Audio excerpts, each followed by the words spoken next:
Welcome to the Thursday edition of the 14 podcast. I'm your host, Chris Lee. Today will be a baseball/basketball edition. Blake Lovell and Barry Allen joining me on opening day of baseball. Thank God that's here. It feels good to say.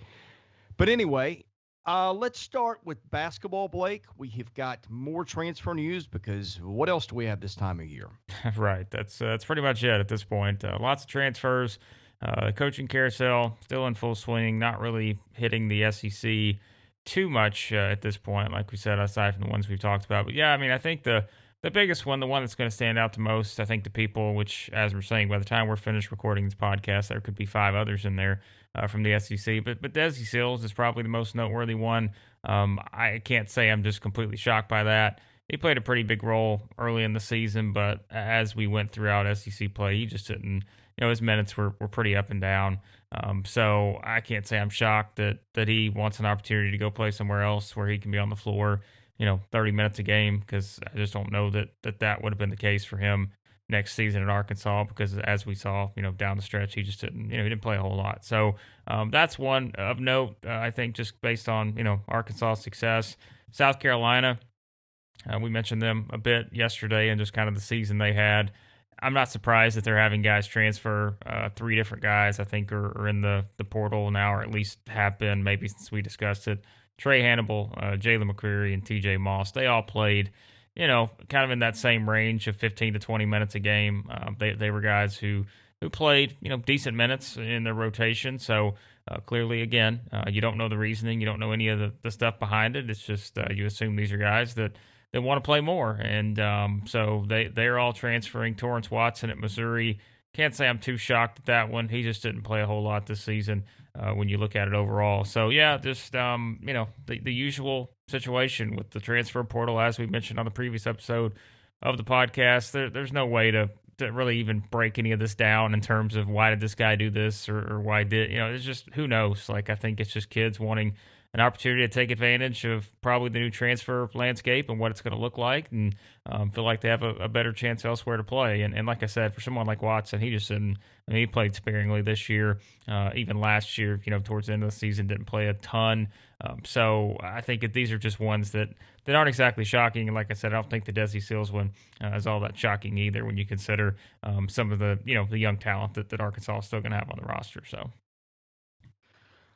Are there any transfers you're watching who could land in the SEC, or any coaching changes with assistants coming and going that you've got your eye on? DJ Jeffries, I think that's the one you'll hear people talk about, who just transferred from Memphis. He's from Olive Branch. He went to Olive Branch High School there in Mississippi. And so I think, that you could tie that in. He was certainly heavily recruited but by them. And so you could see a situation, I think, where maybe he winds up going there and having that opportunity in terms of where he's going to wind up. He's, they're already doing the crystal balls and all that kind of stuff. And it seems like he's probably going to wind up there. I'd say at this point, you never know with the transfer portal, but I would probably be surprised more than not if he doesn't wind up going to Mississippi State, because they were right there in the mix in his recruitment. And again, he's a former kind of top 50 type guy, power forward, can play small forward, just kind of a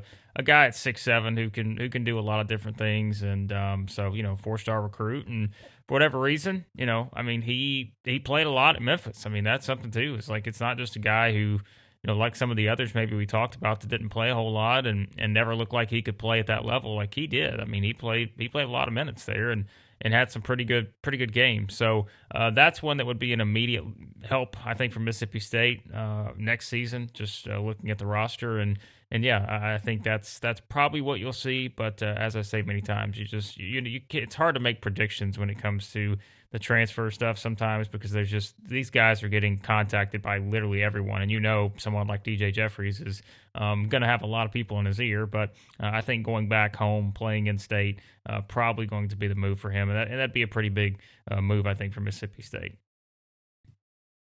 Any other basketball-related news before we shift it to baseball? No, I think it's just, waiting and seeing what happens with the other transfers. I don't know if there's anything on the coaching front that's, not a lot happening there at this point. So I think it's just all transfers. You wait and see who are some of the guys that SEC teams are going to target. I mean, we laugh all the time, but Arkansas is going to contact literally everyone in the portal. So you can probably tie Arkansas to anyone that transfers. But there's a reason they do that, and that's one of the reasons for their success is because it really doesn't hurt you. You get your background, your intelligence on these guys, and you figure out who's going to best fit what you can do. And so I think that's what you watch now. Guys like Xavier Pinson, who he said, he transfers from Missouri. Does he wind up at another SEC school, somewhere like Auburn or a place like that? That's the biggest stuff I think we look at this point, just in terms of seeing how that plays out here over the next couple months or so. How many players are or have been in the portal now? Like it's well over 1,000, I believe. Oh yeah, we're up to as of right now. I'm looking at it. It is 1,122, and just for reference, last year to the entire this is through the entire transfer portal last year was 1,026. So we're already 100 over that mark, and we're not even. I mean, we're in kind of that hot period, I guess, of transfers, but this is still going to be another month or so. We're still going to have guys transferring in and out probably over the next month, I would say, because we have to remember too, there are still going to be coaching changes. What happens if Chris Beard takes the Texas job? Then that domino starts falling again, where you've got someone who still has to take the Oklahoma job and all those others. So I think that's what you look at overall in terms of just saying, hey, this is far from over with the transfers. And I know Barry, I just saw a note that Barry sent. He's got a great stat on exactly how many transfers that is because, Barry, that's quite a few on each team. Well, let me interject something before we go to Barry because I've done some back-of-the-envelope math here. You got 357 Division I teams. I guess the Ivy doesn't technically offer scholarships, but let's say you count them as 13 scholarships just for – I mean, some of those kids get aid, right? So in any case, you got 4,641 scholarship players or the equivalent of, I guess. Again, the Ivy's different. Those rosters will have 18, sometimes 20 players on them. But just for being in the ballpark here, you figure – let's see – roughly a quarter of those guys are seniors, let's say. So they've moved on. So you multiply that by 0.75 and you get 3,480. So roughly a third of the guys who can stick around, although I guess this is for seniors, it doesn't work that way now. You can move on and take a fifth year. But in any case, however you do the math, a very large number of kids in the portal. Yeah, quite a few. And we had an interesting one yesterday where a kid he was at Tulsa. He transferred to Colorado last year, and now he's transferring back to Tulsa. So it's like the soccer. We're like to the soccer loan portion of the transfer portal, where guys get, I guess, loaned out for a year, and all of a sudden they come back and play for their normal team. So it's wild, man. It's crazy how things go with this transfer portal. But like we said, there's only going to be more because you just think about coaches that leave. Like Oklahoma, just in the past couple of days, had a couple guys transfer, because they had a coaching change. And so when the new coach is hired, do more guys leave? And that's what we said. Like the guy who takes the Texas job, are the players from his previous school going to leave? Probably so. Some of them will. So there's just this thing just keeps going and going and going, and it's not going to stop probably until we actually have coaches in place at every school around the country. So, Barry, you had some thoughts on the transfer portal? Yeah, I don't like it. I mean, I know the kids have a right to go and do whatever, play where they feel like they're comfortable playing, but I just don't like it. I think it sets a bad trend. I mean, it's kind of like, well, I can't play here, so I'll just take my ball and go home, and they get away with it. I mean, and I don't think it teaches them. I just don't think it teaches them how to be tough mentally. In a bad situation, I'll just quit. I mean, so that's the easy way out. Just quit. And that's basically what I'm not railing on these kids. There's some kids who have legitimate, reasons for transferring and different things. And, the NCAA has stopped some of those. And, in the past, a kid wanted to transfer from the school because his mother had cancer and they wouldn't grant him the waiver to transfer. I mean, come on, that's ridiculous. But there are other reasons. I don't want to play here anymore. And so they just leave, and it just take some of them. To me, take the easy way out. I mean, you're looking at the numbers. I mean, average is 3 a team. And I know teams benefit from that. I mean, the teams that make deep runs because they get players and not a lot of continuity in your roster. People complain about Kentucky, the one and dones, but if you're a freshman and you got a chance to go to the NBA and be a high pick, make a lot of money. I mean, in the ultimate goal of college, to better yourself for your career and set yourself up for a great career after college. And if that's 1 year at Kentucky and you sign for $7 million, I think you're pretty good. I mean, I don't have an issue with that, but just the back and forth and stuff. Baseball used to be like that, and it's not now, but it used to be just like crazy. Guy couldn't pitch or get in the lineup. They goes to another school and it could transfer in your league and come back and beat you the next year. And I know a lot of coaches didn't like it, but I guess it is the way it is now. We have to deal with it and accept it. But I just think that seems like a lot of people moving about, this time of the year. Oh, and by the way, all this comes against the backdrop of the Supreme Court hearing with the NCAA that started yesterday. So we could talk a lot about that. I think we might save that for a future show. But let's go to baseball, Barry. Big news in Gainesville. The Gators have shaken up their rotation for reasons that are not entirely clear. But I think you sent me a text last night. You picked up on that. And I had a double take when I saw that news. I'm really astonished to see this happening at Florida so soon. I don't think this was something we would have anticipated 6 weeks ago. No, I don't think so. I found Nick Delatorre from the Florida Rival site, tweeted out last night that the Gators were making a weekend rotation pitching change, and it did not include Tommy Mace and Jack Leftwich, came into the year as their number 1 and number 2 starters. Tonight they're going with Franco Aleman. Christian Scott will pitch the game 2 on Friday, and Hunter Barco will pitch on Saturday. And he had people questioning him, and he said he just thinks Sully's trying to shake things up a little bit. I don't know that they're injured. I don't think he thinks they're injured. He doesn't really have a grasp of what the basis of that is, unless the fact I know Aleman has kind of been their closer. I know they have struggled in the back end of games.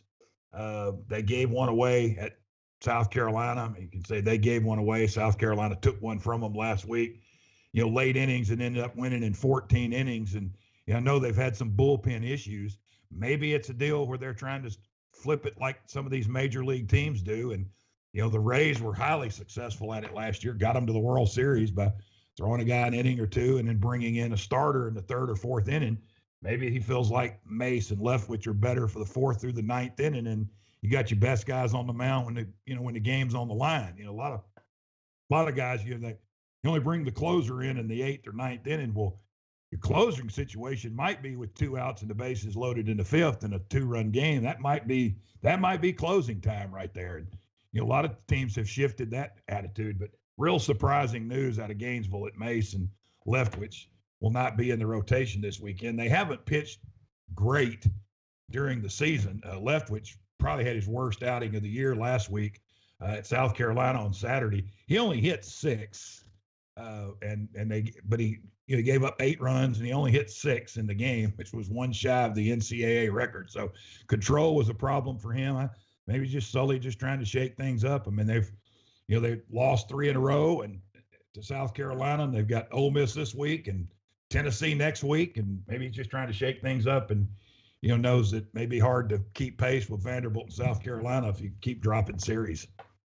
Well, the weird thing, you look at the stat sheet, and Barco's the guy that I would think would get kicked out of the rotation. He's got a 5.58 ERA. Now, and you look, he's got 43 strikeouts to 6 walks, and I think that's probably more indicative of the kind of pitcher he is, but he's also given up 7 home runs, so maybe he's hitting the strike zone a little too much, apparently. Leftwich has given up 5 bombs. He's got a .85 whip against him, although that doesn't include 7 hit by pitches. And as you said, 6 came in the game. And time you see a guy hit batters like that, you wonder if there's a mental part of it that's coming unwound. Mace has been pretty solid for them. I mean, I've watched Aleman pitch and blow games this year. He is a reliever who can go longer, but I just look at this and I'm with you. I mean, I guess we can speculate, but it's hard for me to see what the design is here. Yeah, I know Barco Sunday gave up 4 home runs in his start at South Carolina. But that's a ballpark where the ball's going to jump out with the wind, and the wind was blowing out Sunday. I mean, Florida hit 2 home runs. South Carolina ended up hitting 5. I mean, it's just one of those ballparks when if the wind's blowing in the right direction, you're going to get some home runs there. And I think that's what happened to him Sunday, just in that deal. But it's just it's a head scratcher. I mean, it really is. I mean, unless he's just decided, it's best to run these guys out there at the end of the game and higher leverage situations than what he's done, what they've previously done. But it is a head scratcher that Mace and Leftwich, 2 mainstays who came back because they weren't drafted, and they came back to Florida. It just be interesting to see how that all shakes out. And that game is on one of the 2 games on TV tonight. So it'll be interesting to catch that on the SEC network and see exactly, what he's thinking with that.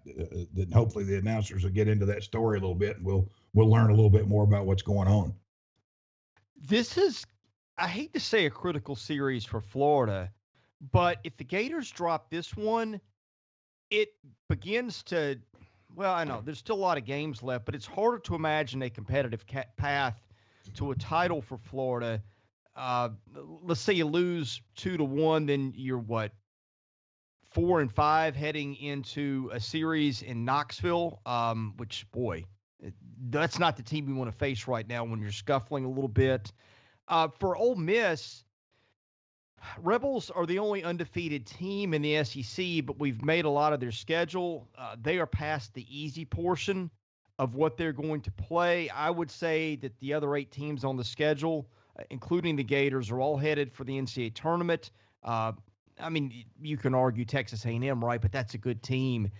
So this is really, I would say, not critical for both teams, but it's certainly important. Oh, no doubt.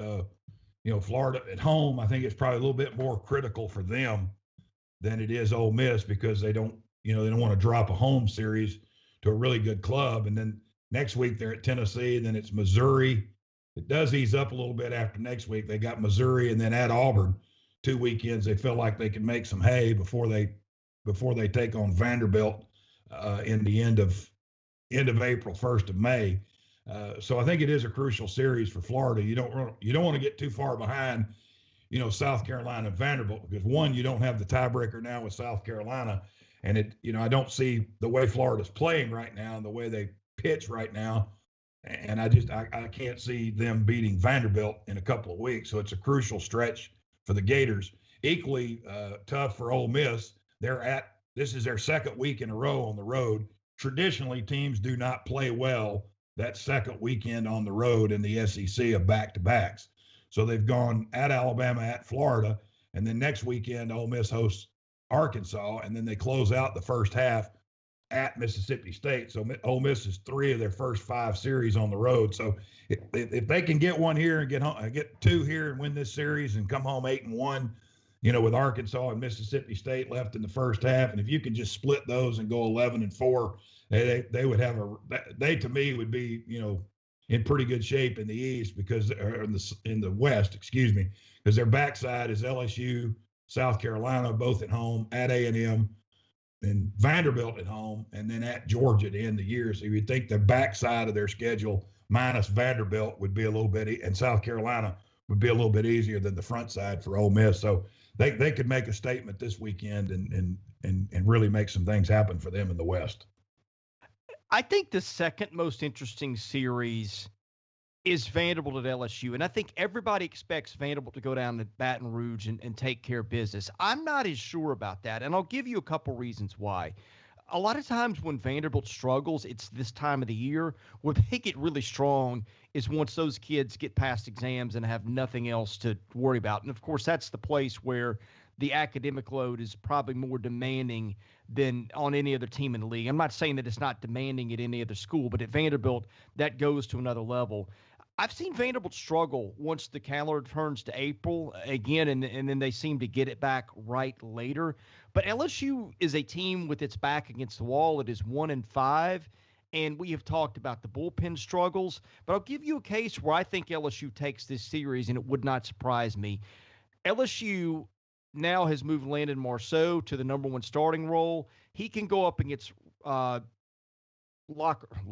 good grief, Kumar Rocker, who his velo was down a little bit against Missouri last week, and he will sometimes struggle in April a little bit too. Marceau has been, if not for those two kids at Vandy, he'd be the talk of the SEC pitching world right now. So I could see LSU getting game one.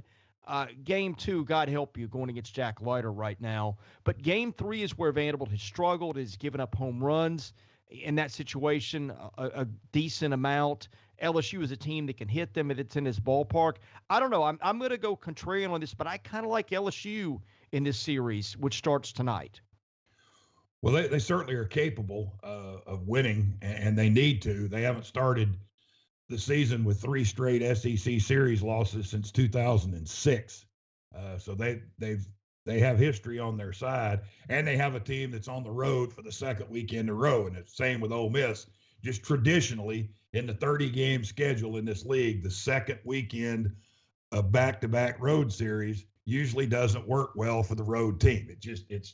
I don't know what that is, but and I don't have numbers in front of me, but I'll certainly we'll dig them up. But I just don't see teams having a whole lot of success that second weekend on the road in this league. It's just hard to play back-to-back road series. And I think Vanderbilt, you would agree, I think Vanderbilt is better than LSU. I think they're better than them as a team. I think they pitch better. No, I wouldn't be surprised to see LSU play well this weekend because their backs are against the wall, and Paul Mainieri knows that. And I think he said yesterday, he said when people talk about Vanderbilt, they talk about Kumar Rocker and Jack Leiter, and they kind of stop. And he goes, but you got to understand, he goes, they're really good, but everybody else they have is really good on the mound too. And he said, it'll be a real challenge. And he said, I challenged our team, to find out what kind of person you are and what kind of player you are to come out and play in a series like this in this league, because all the series are difficult, but to find out what you're made of against a team like Vanderbilt. And I think he's kind of interested to see what his team is going to do this weekend. Vanderbilt's had the upper hand of late against LSU. Like, raise your hand if you've had the upper hand against Vanderbilt lately. Not many hands will go up in the air. They've won 7 of the last 8 series and 3 of the last 4 in Baton Rouge, and so they have that history on their side as well. But that will be a very interesting series this weekend. If LSU, like 2 weeks ago, we talked about, can LSU hit Mississippi State's pitching? Well, now we'll ask that same question: can LSU hit Vanderbilt's pitching? And we'll find that out starting tonight. Yeah, and Vanderbilt, for example, I mean, just about every team, doesn't matter how good you are, is going to lose a series or two in SEC play. Vanderbilt did that against Georgia and A&M back in 2019, and that was a team that went 59-12 and just really was just wiping the floor with everybody at the end. But just goes to show, I think that every team is going to stumble somewhere. This may not be their weekend, but this is a team that's 20-3, and everybody eventually cools off. And I just think this is a spot where, given what's at stake for LSU, that's one that I'm watching. I don't know if the world will agree with me on that, but I would not be surprised if LSU won that series. Now, one that's intriguing to me, Barry, South Carolina and Georgia. Carolina, again, saw them come off a tough series when I got to see them here in Nashville a couple of weekends ago, but thought that was a really good team. Of course, they sweep Florida at home last week, something that nobody saw coming. Now they go to Foley Field in Athens, where Georgia's been a really solid club and pretty consistent this year. I don't know. This one is going to be one that I think is very interesting and very close. I agree. And South Carolina's played well last week against Florida. And you saw them 2 weeks ago at Vanderbilt, and they lost 2 out of 3, kind of manhandled for a long stretch in that series. But you didn't think they played poorly at Vanderbilt, and actually scratched out the win on Sunday, to avoid getting swept. And then they've kind of turned it around. They won 11 in a row, lost 7 in a row. Now they won 6 in a row. So they've been kind of up and down this year. And Georgia, before they got into SEC play, was playing really well. And now they've dropped 2 series, a home series to Tennessee and a road series to Texas A&M. So I think this is a critical series for Georgia at home. Also be interested to see if, Scott Strickland is back in the dugout. He's missed 8 consecutive games now with COVID issues. He was not in the dugout at Clemson Tuesday night. I've tried to find information to see if there's any info out there that he might be back in the dugout this weekend, but nobody has said that he would be back or he would be out again. So that'll be interesting to see if Georgia can get their head coach back after missing 2 SEC series and 2 non-conference games. Georgia's pretty resilient. I mean, they play well at home, and they have that knack for that walk-off win. They have 6 walk-off wins, which leads the SEC. And interestingly enough, Chris, in that deal, 6 different players have had the walk-off hit. So they've spread the wealth a little bit in their success in the late innings, but they just seem to find a way to win at home, and I think that'll be a very interesting series. How will South Carolina use Bosnick? They used him out of the bullpen last weekend. He didn't start for them. Brett Carey can pitch 2 days a week. Is that a Friday, Saturday, a Saturday, Sunday? He threw Saturday 2 innings against Florida, was lights out. Sunday, not so good, but he still got the job done. He gave up a couple of runs in the 8th inning. Usually guys don't bounce back-to-back days. I think they like them better if they go Friday, Sunday rather than Friday, Saturday or Saturday, Sunday. But he's a key piece to their puzzle. And then Georgia's also going to have to try to figure out a way to get Wes Clark out. Apparently the young man is hot again. 3 homers in 3 straight games and homered in 4 of his last 5 games for South Carolina. And he hit a 3-run homer Tuesday night. He hit key home runs in the series against Florida, Saturday and Sunday. So he's heating up again, and that's probably not good news for Georgia or any other pitching staff in the league. We have talked a lot about pitching, about Vanderbilt's, about what we thought of Florida's, about guys like Marceau at LSU, and of course Ole Miss and Mississippi State. But South Carolina has got, I think, a little bit of an underrated rotation. Thomas Farr has been a stud at times. Julian Bosnick got demoted to relief last week, but pitched better in that spot. And Brandon Jordan's been really good. He doesn't blow you away with velocity, but he just is hard to pick up. And that's 3 guys that are probably going to go in the top, 5-6 rounds in the coming draft.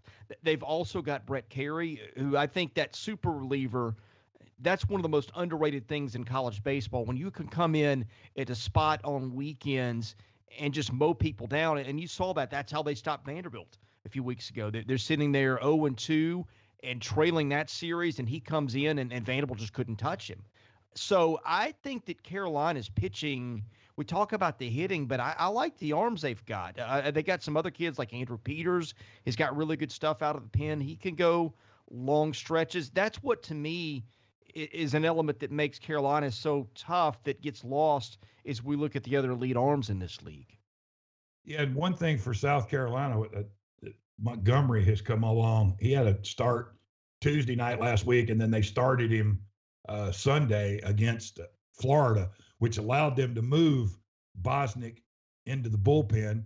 And I think he pitched better against Florida last weekend in the bullpen. He was the reason they won the game Friday night, and then he was able to give them some innings again on Sunday.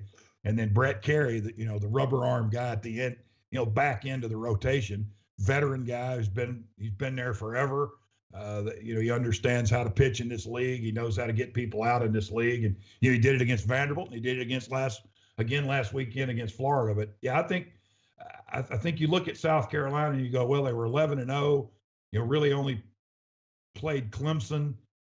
Don't really know how good they are. And then they go to Texas and get swept, and then they lose a midweek to Davidson, 0-2 against Vanderbilt. And you're like, well, South Carolina's not very good. And then here all of a sudden they're red hot with a sweep over Florida and a midweek win over Gardner-Webb, and now going to Georgia with some, some really good pitching and a good lineup. I mean, Brady Allen's homered and has 3 homers in the last 2 games, and George Khalil's homered in back-to-back games, and Andrew Eister can hit, and they have some key walk-off wins. And so they got to be feeling pretty good about themselves pitching and hitting-wise going to Georgia. Then they got a midweek game with North Carolina, and then, the next 2 weeks for South Carolina's Missouri at home and at LSU. So they get Georgia taken care of this weekend. They got a chance to have a pretty good record the first half of the season. Kentucky, the team that we've just said again and again, love the start, love what they're doing, want to see them do it against somebody significant. And the Cats, of course, through no fault of their own, drew Missouri and Auburn. The first two weekends went 5-1 against those two teams. Those are the two teams we think right now are the worst in the league. I don't think you want to go to Starkville after State gets swept at home, but that's the task in front of the Wildcats. It'd be interesting to see how much confidence Kentucky has coming into this one, and if State's a little shaky following what Arkansas did to it last week. And I think not, but maybe a little doubt creeps in the way that one went down. Probably so. And I think if you look at Kentucky, you said they're 5-1 against Missouri and Auburn. Well, if you're going to compete in this league, you better be 5-1 or 4-2 at least against Missouri and Auburn. So they've laid the foundation, to make some noise in the East. I don't think they're going to win the East, and they're probably not going to finish in the top half of the East or top half of the conference at all. But they've pitched really well. I mean, I don't know that they can match Mississippi State pitcher for pitcher on the mound. I know State's had a little struggles the last couple of weeks. Didn't look as good on the mound last weekend against Arkansas, although I think Arkansas had more to do with that than State pitched bad. It's just Arkansas was just a good offensive club, and I think they're running into more good offensive teams than they've probably been played, in the early season, minus that trip to Texas. I mean, exactly say Eastern Michigan and Kent State are offensive juggernauts, and they shut them out. Like, they lost to Kent State, but they shut Eastern Michigan out 3 times. But I think it's a series that Mississippi State obviously has to win, be it at home. But I think they want to try to turn things around more than just winning. I think they want to play better. I don't think they felt like they played as good as they could last weekend against Arkansas. But I think Arkansas had a lot to do with that. And then you had your super closer in their bullpen last week, Landon Sims, who seems to strike out everybody that he shakes hands with. And last week against Arkansas, he walks a season high 4 batters in the game that he's in, and walks in a run that ended up, making a 5-4 game, a 6-4 game. And now all of a sudden you got to have a 3-run homer to win the game instead of a 2-run homer. And Arkansas's bullpen just outpitched them last weekend in Starkville. I'm not sure Kentucky can do that. And I think Mississippi State's offense maybe a little bit more than Kentucky has seen in the first 2 weekends of the season. And I would think Mississippi State could rebound nicely this weekend. I am looking for State's rotation in its game notes, and I'm not seeing that. Has it announced that yet? I haven't seen it, but I think they're going to stay with oh, no, here it is. Here it is. They're going McLeod on Thursday, Bednar on Friday, which good call for you. You have predicted that for a couple of weeks, and Fristoe on Sunday. Kentucky's going to go Hagenau, Stupp, and Lee in order. That's what they did last week with Arkansas. And a lot of these, now we look at this, we hadn't talked about this, but 5 of these 7 series start today. So 10 teams are pitching on a short day's rest. Everybody's going to pitch on short days rest except Tennessee, Alabama, and South Carolina, Georgia. Everybody else is having to move up a day. So they'll have one less day of rest. But that was the series they went with, the rotation they went with last weekend, moving Sarantola to the bullpen. And they got a lot of arms. I mean, State's got a lot of arms, and I feel like they have more depth. They got more length than Kentucky does in the pen, and I think that's where the series will come down. But they're going to have to face a good Kentucky lineup. I mean, Collette's one of the best hitters in the league, and they can move some guys around and they can hit up and down the order, and so State's going to have to pitch well, but State's going to have to score some runs, against Kentucky's pitching staff, because I think they're both 2-3 in the league in ERA behind Vanderbilt. So I think it'll be a good challenge for both teams, but for Mississippi State, I think they have just a little bit more that they can get over the hump this weekend. Tennessee heads to Alabama. This kind of summarizes the SEC. Alabama 1-5 in the league, but 19 in the RPI. The Crimson Tide have kind of been the tough luck team in the league this year. We've talked about the pitching injuries. This is a team that is capable of going toe-to-toe with really good teams, as Arkansas found out in the opener, and it's been tough sledding for Alabama ever since. But again, part of that is due to pitching injuries. Give me an update on where the Crimson Tide is with arms heading into this weekend. Well, they're a little better off this weekend than last week. Brad Bohannon on his Zoom call yesterday, for the first time in quite a while, actually mentioned Connor Prelip's name. Not that he's tried to hide, but he just didn't really have anything to tell anybody. But he said this week that Connor Prelip is having a really good week. Now, I think that means he's probably back and throwing. Will he pitch this weekend? No. And he does not know what the timetable is for him, whether it's 1 week, 2 weeks, 4 weeks. He doesn't know, and they're not going to rush him.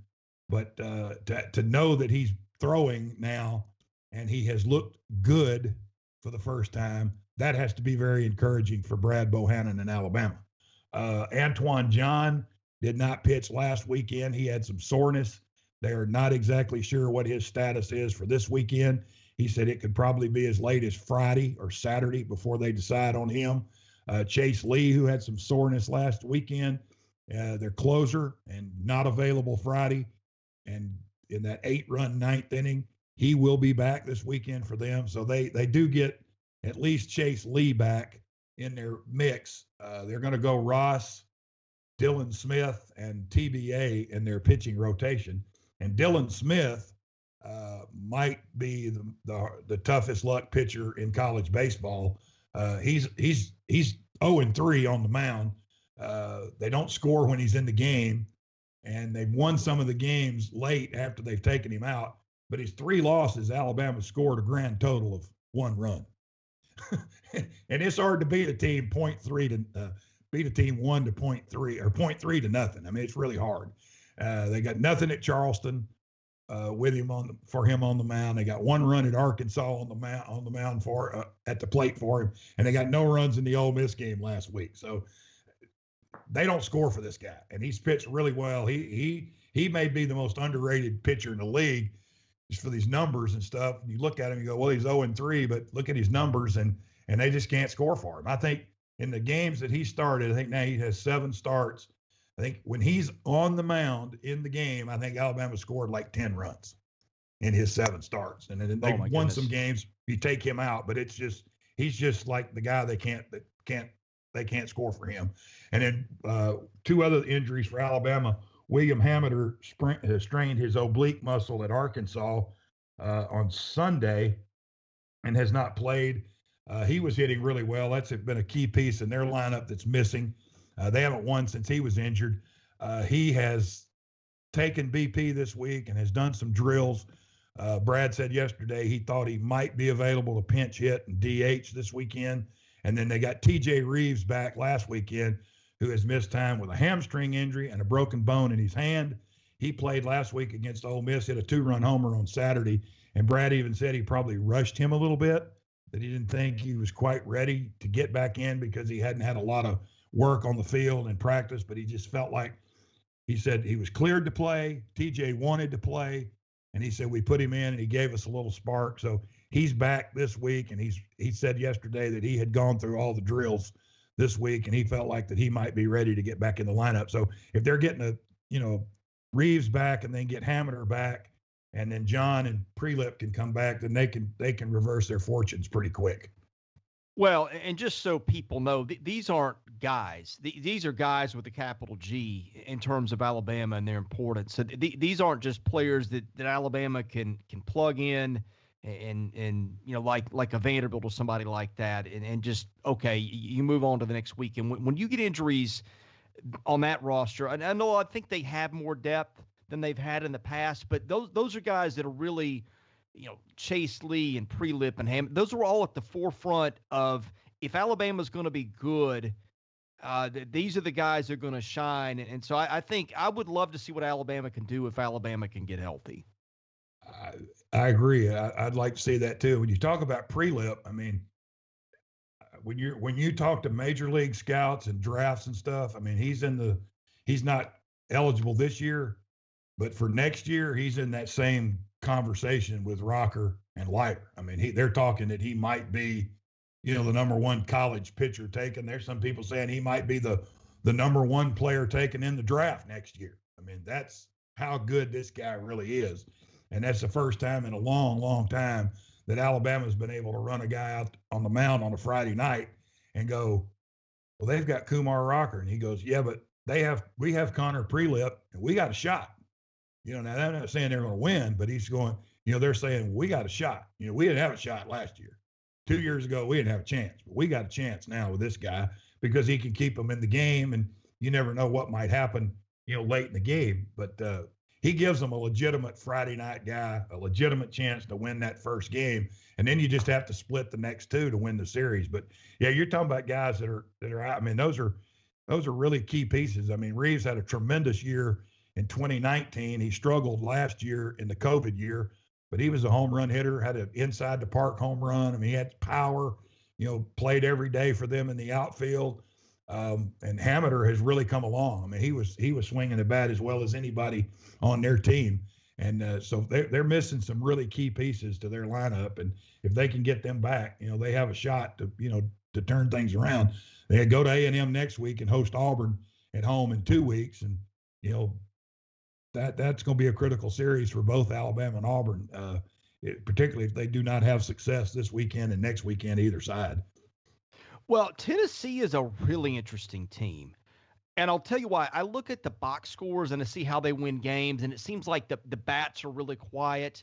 And you look at the runners on base that they get, and then it doesn't add up to the runs scored. It seems like what they do is they'll struggle for a while, and then they'll get a big 3-run home run at just the right time. And I think that eventually evens out the clutch hitting thing. You've got to string together more base runners than they have at times. Having said that, you look at guys in that lineup that you think will hit: Max Ferguson, Jordan Beck, Connor Pavoloni, kids like that who I thought would be at the forefront of their numbers. Those kids have struggled. So even if you want to say there's been a little bit of a flukish element maybe to Tennessee's run scoring, you look at it and you say, well, man, the guys that we knew would hit for them have not been leading the way. So I tend to think that's going to even out.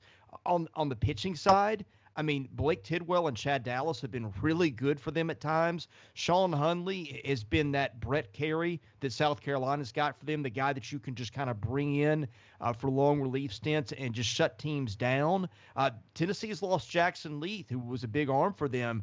And I don't know that their bullpen is quite as good as some of the others, but man, they've got enough guys who've been around for a while, like Walsh and Heflin and Camden Sewell. I think, to me, I would really love to see how this series plays out if Alabama's at full health, because Tennessee's been playing so well. I think even with this one in Tuscaloosa, it's going to be tough for Alabama to pull out. Yeah, I think so too. In Tennessee, they have more wins than any team in the SEC. They got 22 wins, and they're 5-1 in the league for the first time, since 2001. And they're looking to match their best start ever. If they can sweep Alabama, they'll be 8-1 in the league for only the second time in school history, and they last did that in 2001. And I believe that was the Chris Burke, Wyatt Allen team that went to Omaha, 2 first-rounders on that Tennessee team for Rod Delmonico. But Tennessee's they've been good. I mean, I'm excited to go tomorrow night and watch them play. I want to go see Tennessee more than I want to see what Alabama can do tomorrow night, just because I'm really intrigued at this lineup.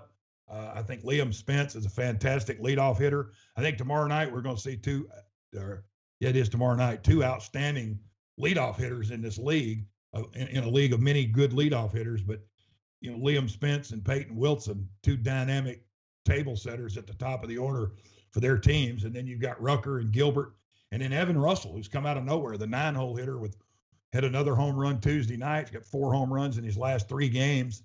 And then Tennessee just finds a way to win. They've won the close games. They've won the extra inning games.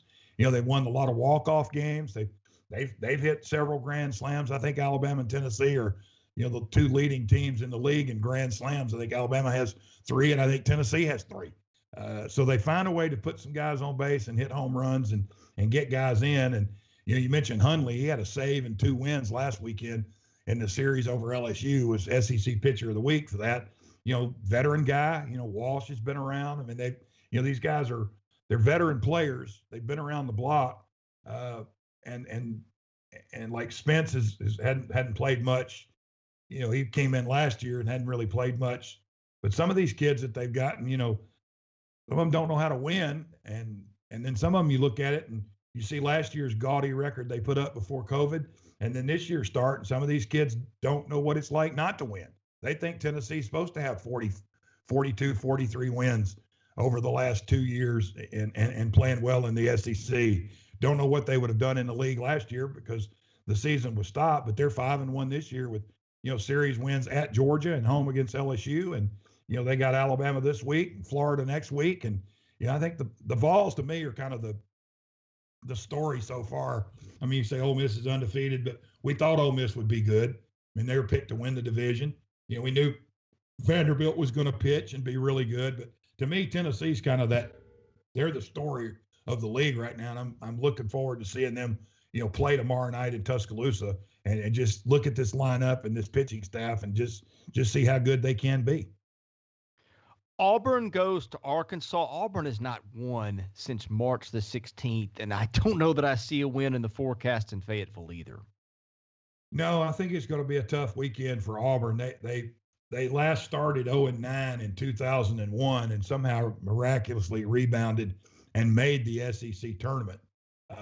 Actually tied Alabama for the last spot, and they won the series with Alabama, and that's how they got in the tournament in 2001.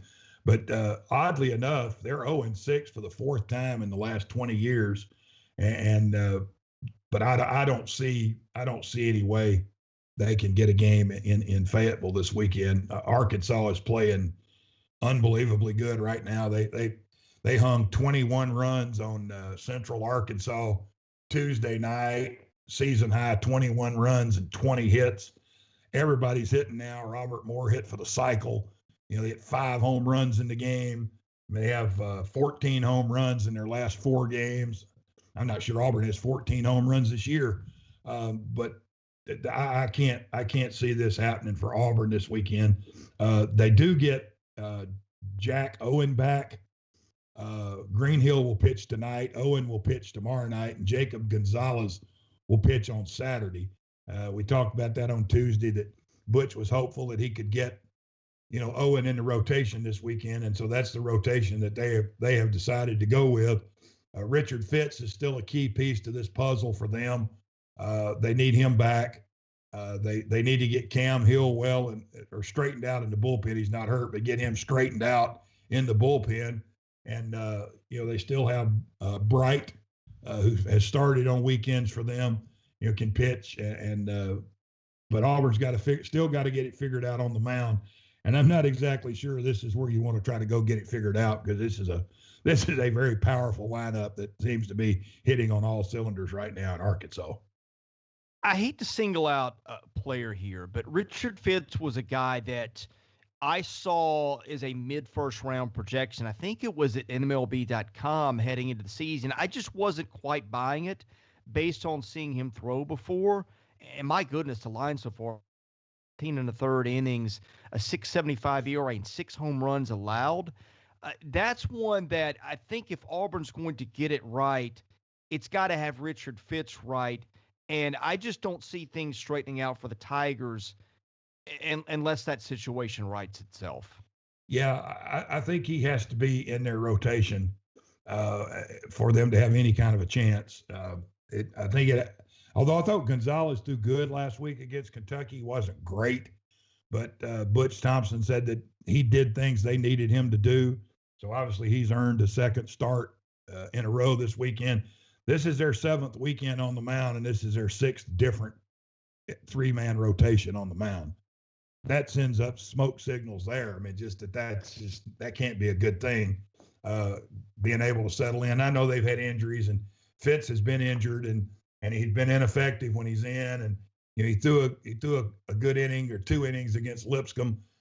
Didn't pitch well against Kentucky, so he's got to be the guy. I mean, if he's a high pick guy, and people are looking at him, he's got to be the guy to step up and go. And for me, I'm not even sure that if they can get Gonzalez to pitch well and Owen and get Fitz back in there, I'm not sure Greenhill doesn't fit better for them in the bullpen. Because with all those guys, I agree. I mean, all those guys starting, Chris, I mean, they don't have a swing and miss guy in the pen. You got to have a guy to come in the 8th inning, and he's got to be able to get a guy out with a man on third base, and they don't have that.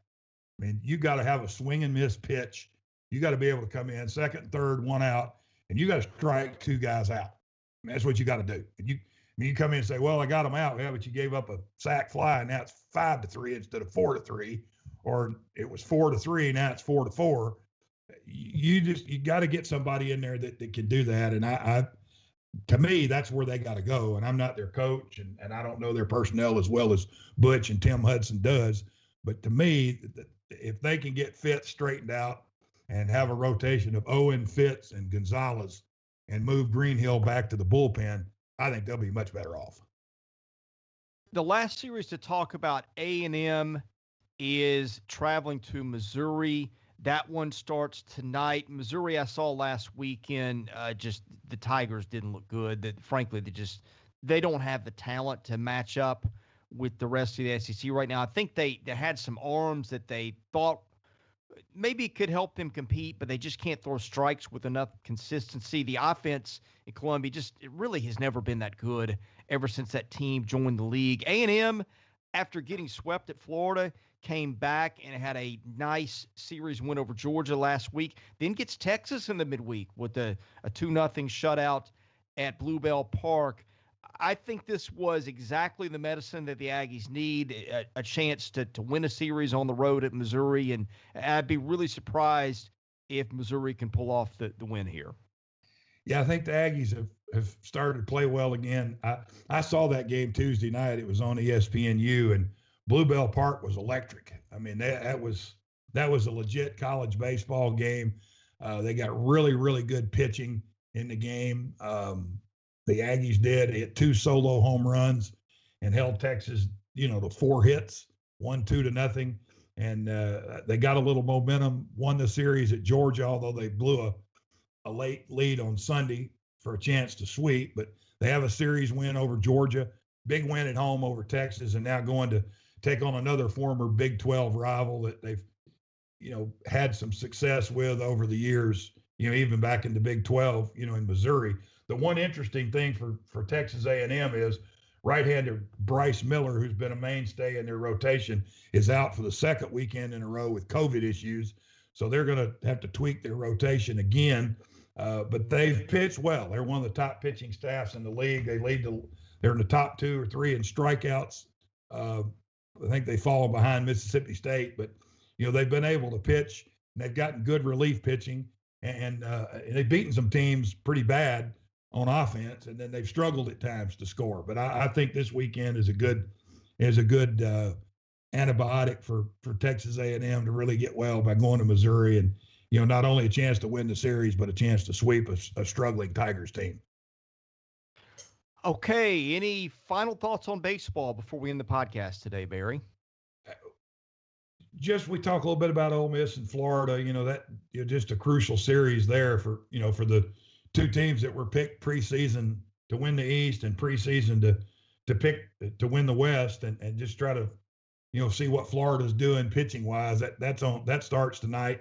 That's one of the TV games. Kentucky, Mississippi State's the other TV game tonight. So be interested to catch them. And, see what's going on in those 2 series, and then Vanderbilt and LSU obviously keep an eye on that as well. But third weekend's hard to believe. We're 7 weekends into the season, and 3 weekends into the SEC, almost a third of the way through the conference schedule. But some interesting matchups, and just see some teams can stay hot, and see if some of the teams that are a little bit cold can turn things around here this weekend as we go into week 3. Blake, I'm going to throw it back to you. We've got some breaking news that'll send some shockwaves around the college basketball world that has literally happened as we have done this podcast. So I'll let you address that. Well, I will say there had been some rumors, which you don't ever know what to believe when it comes to rumors, especially this time of year with all the coaching carousel stuff. And, some stuff is smokescreen, some stuff is legit, and turns out this one was actually legit. Roy Williams is retiring at North Carolina, and that opens up quite a job, doesn't it, when you look at the North Carolina job? And I've already seen, a lot of people I think you'll see a situation where I have no doubt they'll consider some of the guys that are already on that staff, like Hubert Davis and guys like that, Steve Robinson. But I don't know, man. I think this is one that could really. We talked about it earlier, and like we said, it's almost full circle. That the coaching carousel and players leaving and transferring and stuff. Carolina had some players leave, and I think that they had kind of known that was going to be the situation. But you've got North Carolina and Texas both available now. I've got to believe that there are going to be some very interested parties. Let's just say not on the North Carolina staff that may get a look for that job. And man, that's it's just, I mean, it's a massive job. It's one of the best in the country. And so that could certainly start a pretty clear domino effect when it comes to the possibilities for what this means. So I feel like I'm missing something. Are we going on 2 years without a coaching change in the SEC? yeah, because we didn't have one last year, and yeah, And unless not this year yet. no, unless Frank Martin, we thought was going to happen, and then it didn't. I was gonna say unless Frank Martin leaves one Carolina for the other, I don't think that's gonna happen. But yeah, it's I will say this, I can see some guys in the SEC at least being in the discussion for this job should they go outside the mix. I think what Texas does at this point is the big one, because if they were to hire Chris Beard, then I think that maybe settles things a little bit, because Chris Beard, I think if you're North Carolina, I don't know why you wouldn't consider someone like Chris Beard either. So that's some of the others that I would look at. As I said, I think they will look internally to maybe look at some options there. I know a lot of people are going to start throwing out Brad Stevens again as a potential one, because if he's going to come back to North Carolina, I don't see that happening. But yeah, it could be interesting, because you think about it, like you look at some SEC coaches and say, boy, there are some SEC coaches doing pretty well right now. And I guess if you want a raise or an extension, just tie yourself to this North Carolina job, because that'll make some people commit to you in a hurry, because as we said, that's a huge job. So I would bet you Jerry Stackhouse will throw his name into that job for an SEC connection, but I'd be shocked if he gets it. I was gonna say, why wouldn't you? That's I think if I'm a coach, like I would at least I would get my agent working hard to put myself in position to at least say that I am one of the ones in the mix there, because that's going to get you, probably going to get you a raise, going to get you some sort of potential there, I think, when it comes to that. And yeah, like if I'm, on the flip side, like if I'm just someone out there that, I mean, I don't know, like it's very fascinating, because maybe they do, look at the situations where you maybe it is as easy as hiring Hubert Davis or someone like that. But I feel like if they were going to do that, I almost think that would have come at the same time as the announcement. Like, okay, Roy Williams retiring, here you go. Like this, he's stepping in. But yeah, I think it's a great day to be Chris Beard's agent. I'll say that. Yes, it is. It's probably always a good day to be Chris Beard's agent Yes. at this point. But yeah, I want to just tease some things. We have done some power rankings for basketball players and stuff. Of course, we talked about that in the show yesterday. We did our first power rankings for baseball this year. We're going to start breaking those out. My plan next week for pitchers and hitters in the league, come up with the 14 of both. That takes a lot of research, and I've just started doing some of that. And, of course, just by the time you get the research done for this week, you got games played and outings and things that change all that. And so I'm going to try to get prepared to do that next week. Of course, Blake, you're always doing content at the site. We've got our Twitter handle. Tell folks where they can follow our stuff before we end the show today. Yeah, check everything out, southeastern14.com, on Twitter, at 14 Southeastern. And yeah, as we said, we've got certainly lots of still, baseball stuff and basketball stuff still going up, but we'll have football and all that on the way too. So yeah, this is, it's a fun time of year. And like we said, especially baseball, there's so much happening now. And even with basketball, this coaching carousel stuff, that's the thing, is when you have stuff like this, it doesn't always necessarily, affect the SEC, but like it can have a domino effect that does have an effect on different conferences. So yeah, lots of stuff happening over there at southeastern14.com. All right. Well, we'll be back on Friday to talk about some Thursday night action in SEC baseball and whatever else comes our way in the transfer portal. For Blake Lovell and Barry Allen, I'm your host, Chris Lee. Remember to rate, review, and subscribe our podcast wherever you get those. Be sure to check us out at southeastern14.com. Be sure to follow us at 14 Southeastern on Twitter. Anyway, thank you for listening. We'll see you again with another episode of the 14 on Friday.